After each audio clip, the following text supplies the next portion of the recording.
Oh, freedom, oh, freedom, oh, freedom over me.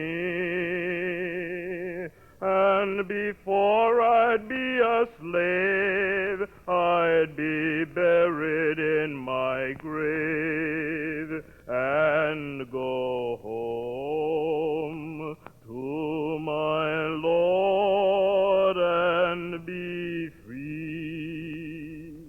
Destination Freedom.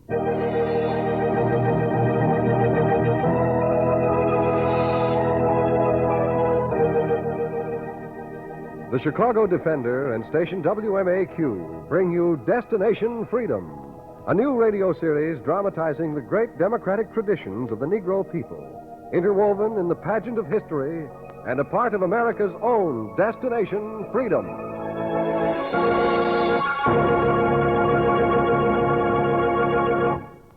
Today, Destination Freedom tells the story of the Reconstruction leader Charles Caldwell in a chapter entitled The Story of 1875.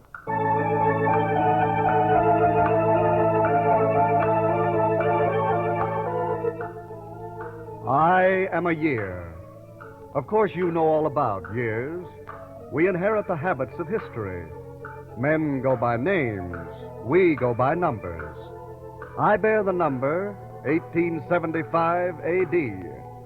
I came into the world with my faults, my blunders, my heroes, and my cowards, just 10 years after the Civil War. I inherited the ideas of the years before me. I set the seeds for the years to follow me. I was the year 1875, and in Mississippi on January 1st, in the morning of my first day alive, 10 men in odd regalia came to the home of Senator Charles Caldwell and woke his wife.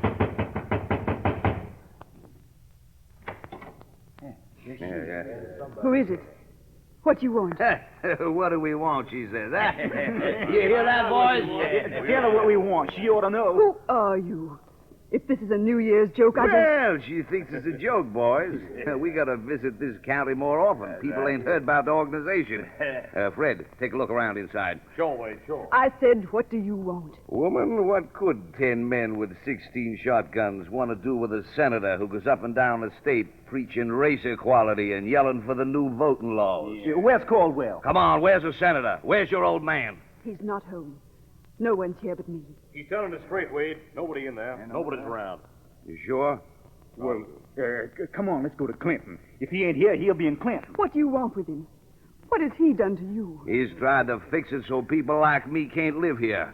So ex-slaves and poor whites will be running and ruining the county. That's right. Those like him got no business playing Senate. The people elected The people. She calls them people. Let her alone, Wade. Let's go to Clinton. Well, first, I want his old woman to know we'll be back. Not tonight, Wade. He'll have them scalawags and Yanks with him. Not tonight, woman, but some night we'll get him. Maybe it'll take days, weeks, or months, but we'll get him before he gets us. Him and his Yankee songs and his scalawags and poor white friends. We'll get him before the year's out.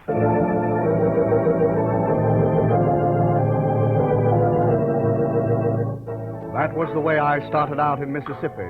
I was a Reconstruction year. They were the men who wanted to make me over like the old years. And on New Year's night in his home, the senator who had once been a slave was singing with men who were carrying me ahead to a new freedom. Glory, glory, hallelujah. Glory, glory, hallelujah. And so goes my king. All right, that's enough, lads. Enough, lads. Now it's late. Surely you can see Mrs. Caldwell getting ready, tired of us, and being here and keeping the senator up. Oh, no. Oh, yes, it is, though. It's time we left him. Not so fast, Sarah.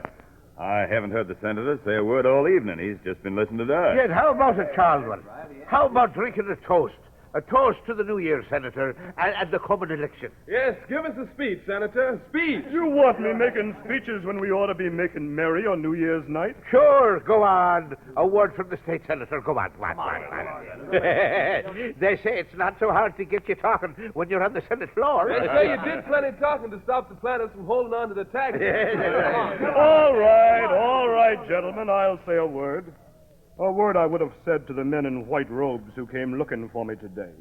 Something Lincoln said. Now, Charles, don't keep quoting Mr. Lincoln. Mazer, Fred, I'll come to the same end as Lincoln if I keep using the same words. I'll say this. We're starting out on a good year, friends, all of us. Men who 10 years ago would never have been allowed to live together as free and equal men. I was a slave. Ira was a carpenter for the slaveholder. Aye, and they ain't paid me last year's wages yet. And Brant, a slave. Mason, Cabell. 10 years ago, you were overseers, remember it? I've never quite forgotten it. And here we're together, on the same side, on the ground that was once a plantation, planning how to make it so there'll be more freedom, sure freedom for everyone this year. And we'll do it. There's a civil rights bill to be passed in Washington that'll wipe out every trace of the old system, gentlemen. The last 10 years have been good. This will be better. It won't be better. All over the county, we hear of men who demand the right to be free of plantations being beaten and driven back. Well, there's no denying it, Senator. As fast as the federal troops leave, mobs led by the old planters spring up and call themselves clans. Ira's right. It's going to be different from now on, Senator. They defy the law and they're getting bolder. There's nothing we can do to stop them. They're strong. They're weaker than we are, Cabell. We, the poor whites and the Negro freedmen, we are the majority, not the old slaveholders. We know they organize bands against us and wait on their plantations like wounded lions, ready to split us apart when we quarrel. But for 8 years we've been together. You've even elected me your senator. They voted against us. We were stronger. I don't know now, bro. And we'll get on with reconstructing the state for the benefit of all the people in it, not for a few who still hold the land. Yeah, but when the troops are withdrawn, Senator... The governor has promised that the troops will stay until the changes are made. But the planters, they're still waiting for a chance to... Let them wait. They're Bourbons now, like the old Bourbons in France, clinging to an old decayed way of living. They'll defy the new Civil Rights Amendment. They'll poison us in their papers.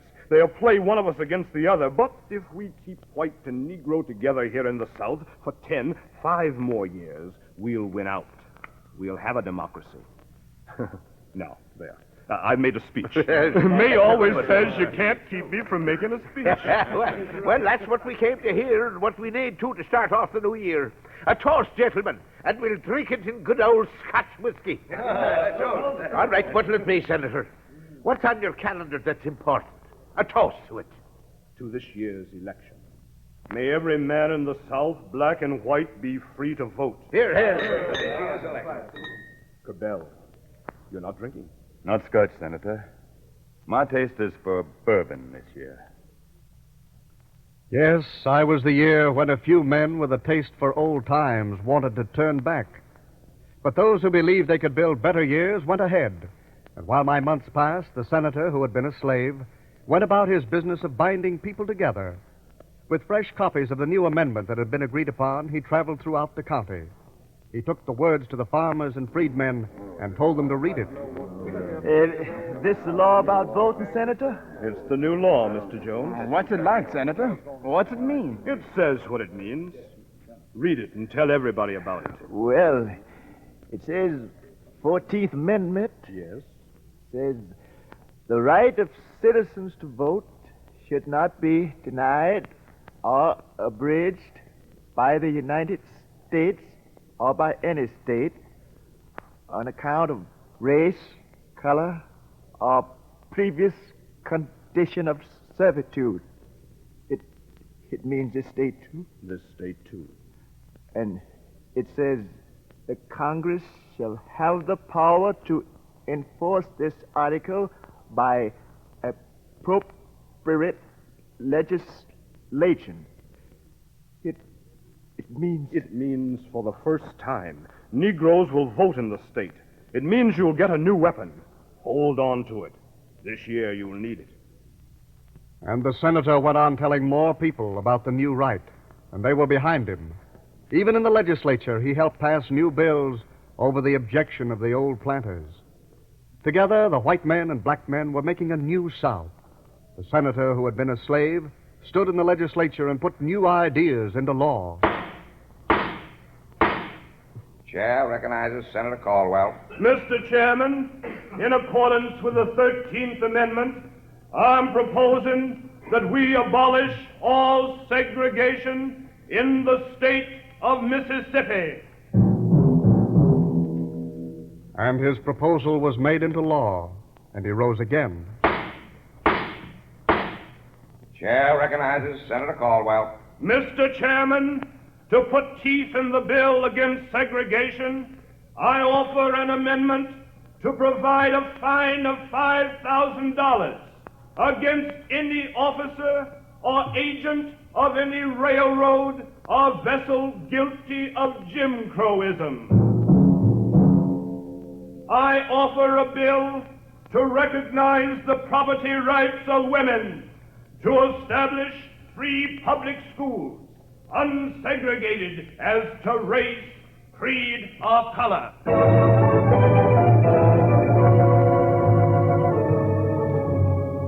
And before the year 1875, had passed many months, the laws were written and agreed on. They stood on the books. But there were men who stood outside the law. There was the planter Preston Whipper. He was one of the wounded lions waiting for his years to come back. He spat when the senator passed. Good morning, Mr. Whipper. What's good about it, slave? This is the last morning of the old laws segregating citizens in our state, Mr. Whipper. For a man who's just been 10 years free, you got an awful lot to do with the laws. The law's everybody's business. The likes of you ain't got no business with it. I've said it before, and I'll say it again. I've heard your words before. And when you hear me again, it won't be with words and laws. One day, slave senator, the poor whites will be united with me, not with you. What is there for anyone to unite on with you? Race. Suppose they'd rather unite for the right to vote and be equal under the law. Suppose they don't go with you. Those who don't want to join with me, we have our ways of persuading. One day we'll put an end to you and your Reconstruction. Next time when night riders come your way, you'll not live to tell about it. The senator heard, but the senator went on his way. Then slowly the days in my year began to change. There were jobless men and hungry men joining the riders, looking for the leaders of the Reconstruction. And they would come on horseback and knock on the doors at night. Hold up, Ed. Is this here the place, Bob? Sure, it's the Jones place. I saw him with the senator. It's him, all right. I know his place. No. Sure. Good boy.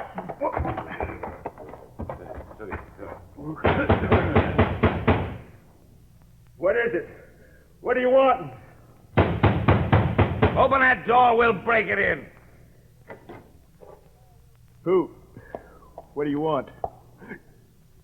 What is it? For a man who's facing a shotgun, he talks too big, don't he? I'm asking what you want. We didn't come to give you what you deserve. We'll just give you a warning. What? What have I done? Go on, Wade. Give it to him. Both barrels. I tell you, put down the gun. Haven't done anything. Yeah, sure, Wade. Put down the gun and take the rope. Maybe that'll teach him to stay away from ex-slaves like that Caldwell and to vote the way he's told when it's time to vote. Go on, Wade. Teach him. He's scared already. Don't need teaching. Just remind it. Remind him, and maybe he'll join us in the fun. Fun? Yeah. Putting folks back in the line. Teaching them self-respect instead of cooperating with ex-slaves. You'll come along? No, I'm not up to it. Please leave me alone. My wife's sick. I know all about it. You just remember when you come to the polls. You vote right, or not at all.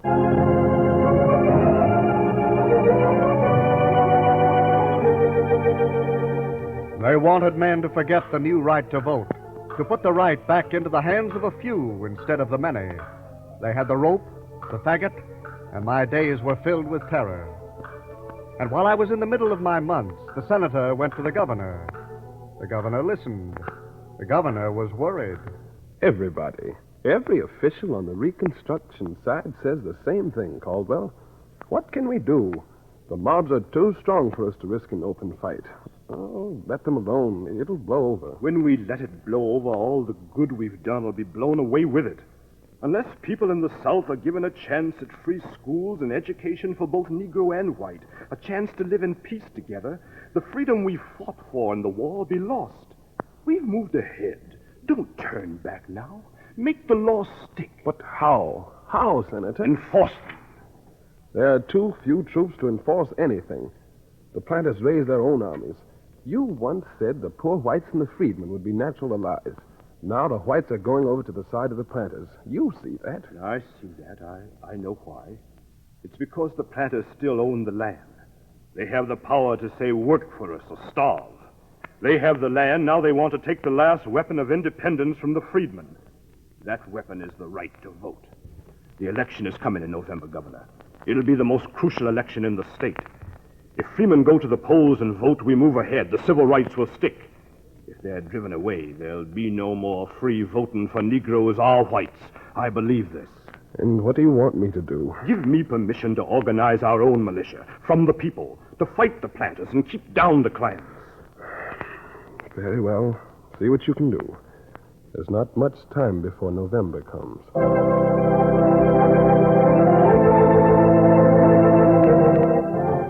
There was still time to bring together 300 men in the heart of Mississippi who joined to carry on the Reconstruction and to teach the new civil rights. There was still time, and the senator took it. They marched through the state, and the terror and the clans were quiet. The Reconstruction went ahead. The senator stopped at the workshop of Carpenter Ira. He was building the new school. How long will it take to put up the school, Ira? Well, with things quiet like they are now, it ought to be, say, 2 or 3 years. 2 or 3 years. Wonder if I'll be here to see it finish. Oh, sure you will. You worried about the election? Don't be. I half the county that ain't scared as for you, including me. If there's any voting, you'll be in. A lot of the men are going over to the side of the plantation owners. That's right. Yes, some of those we thought would stick have gone over. There was Cabell, I hear, and there was Jones and Brown. They think it's safer. And you, Ira? I see you've got a uniform of the Klan hanging here. Yes. They came to me this morning, Senator. The men who led the mobs for the planters. And they were telling me to come on over to the master class. They say the Negroes be natural enemy. Yes. Yes. I told them to look at the schools we're building now. The slaveholders were in power 100 years. Yeah, but they never built any free schools for nobody, black nor white. And then there's voting. They say it's for the white folks only. Well, I told them I never got a chance to vote when there was slavery. Oh, and then they said to me, think it over. And they give me this sheet for a uniform. Well, I ain't got no sheets at home, so I said, I'll take the whole idea home and sleep on it. That's what sheets are for, ain't they?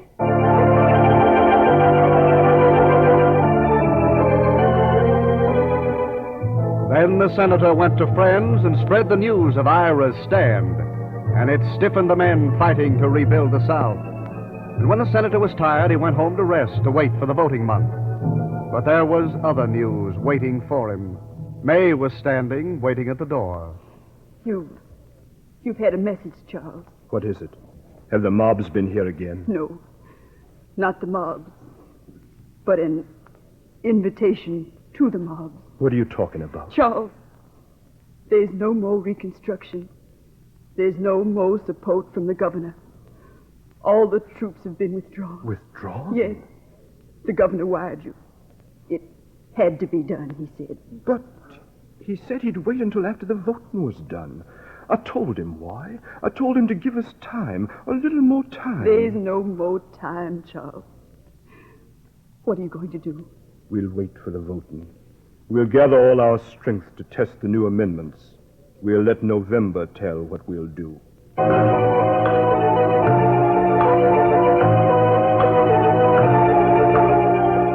I am the month of November. I was the voting month. When I came, the senator welcomed me and went to work trying to make the days in my month quiet, peaceful days. The old planters were loose and the mobs were doing their work. Again, they covered the county on horseback with ropes and faggots, hammering on doors, pulling people out into the night. And as I came closer to the voting week, the senator went out to the farms and homes. Some men were afraid and wouldn't talk with him. And finally, he walked along the streets where mobs roamed. And they saw him and called out. Well, look who's a-coming. The slave senator. Hey, boy, look who thinks he's going to get elected again. He wants to talk. Let him talk. Let's hear it. Now, what have you got to say about your civil rights? Your Reconstruction, Senator? I've got to say, the rights are not only for me. And the Reconstruction is for every man among us. The right to vote is the right of all. The right to vote in this state's for white men and white men only. You hear that, Senator? I hear it. I don't believe it. I came to talk to you because a year ago, before you became afraid, some of you sat in my home. Now you're afraid the planters won't hire you if you work with Negroes. They tell you to segregate Negroes, and you do it. If they say these rights are not for Negroes, what's to stop them from saying it's not for Catholics, Jews, Irish, the foreign-born? If the right to rule is for white men only, what will you say to the majority of the world which is not white? Listen. Don't listen to him. You talk enough. You change nothing here, understand that? Get on. And stay away from the voting if you want to keep alive. Gentlemen, I'd like to say... You said enough. We're not listening. Your days are numbered, Senator. You live longer if you keep away from the polls.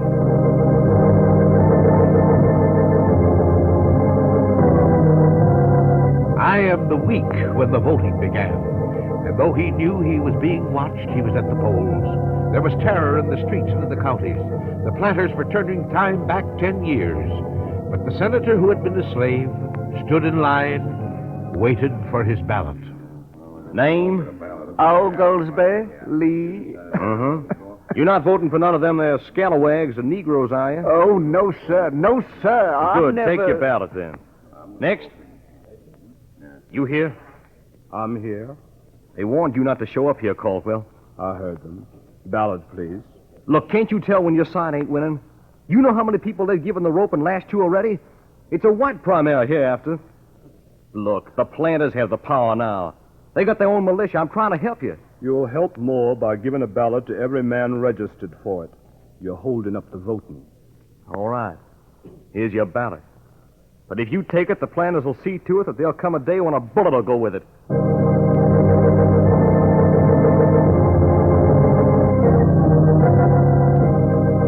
And I was that day in the year 1875. I was a Christmas day, and the planters still celebrated the death of the Reconstruction.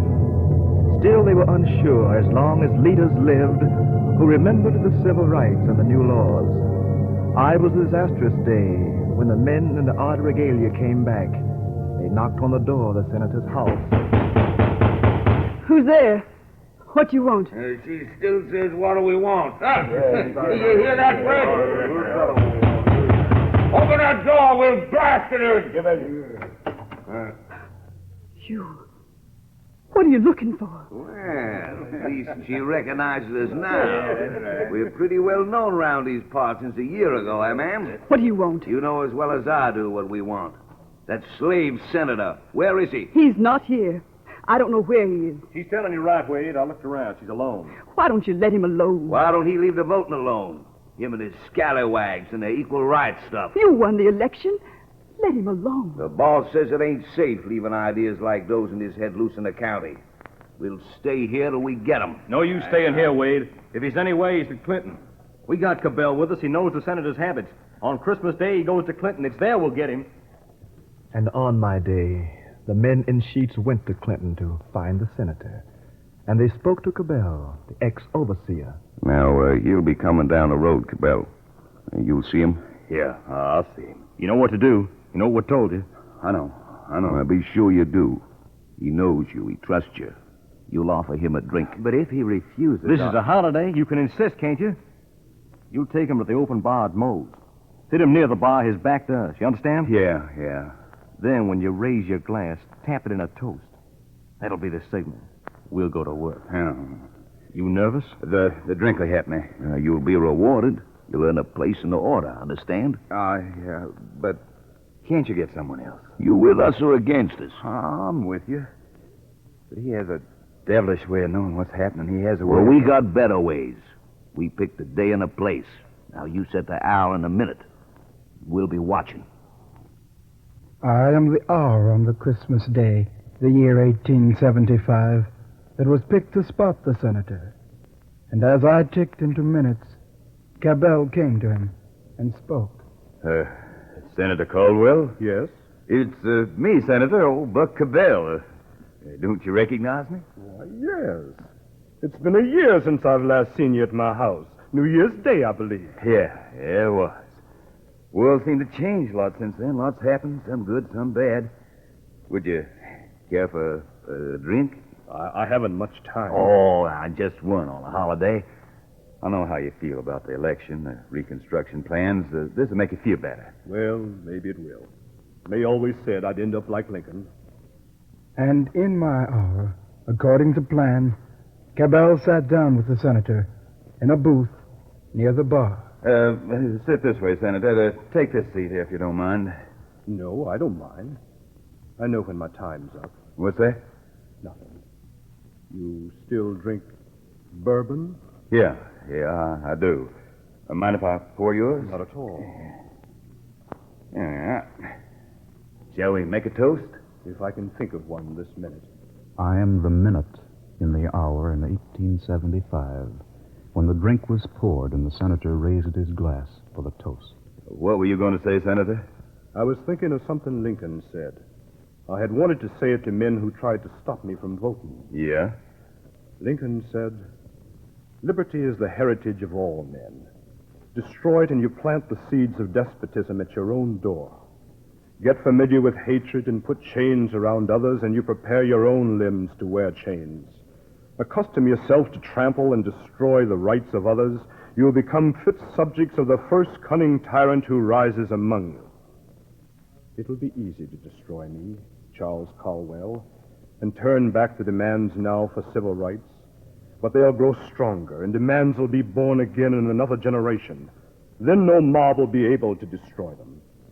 A toast to tomorrow, when the whites and Negroes in my state will again try for the civil rights I tried to bring them.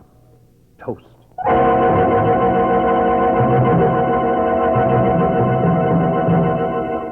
And I am the split second in the year 1875 that marked the time when the glasses were touched, and the signal was given, and the assassin snapped the life of Charles Caldwell.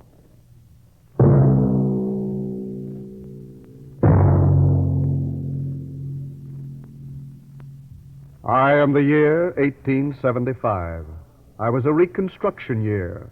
I came with my heroes and my cowards, and I ended the life of Charles Caldwell, a senator who had been a slave and who planted the seed of civil rights in the Mississippi soil.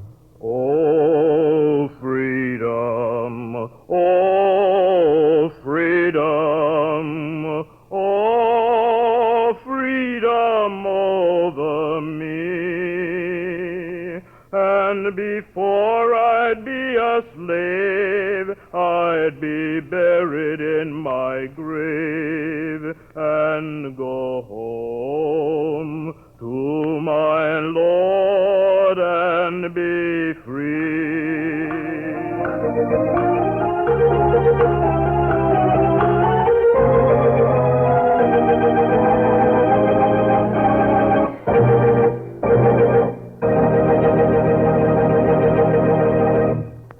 You have just heard Destination Freedom's dramatization of the story of Charles Caldwell, Negro and Mississippi State Senator during the days of the Reconstruction. Destination Freedom is written by Richard Durham and produced under the direction of Homer Heck.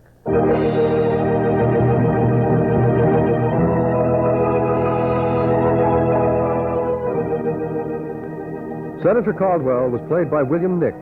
Others were Ernie Andrews, Oscar Brown Jr., Don Gallagher, Ken Griffin, Jonathan Hull, Janice Kingslow, Charles Mountain, Art McCoo, Fred Pinkard, and Cliff Sabir. Greg Pascal was the singer. The special music was written by Emil Soderstrom and was played by Elwin Owen and Bobby Christian. This is Hugh Downs inviting you to be with us again next week for another in our series on the Negro in Democracy, Destination Freedom.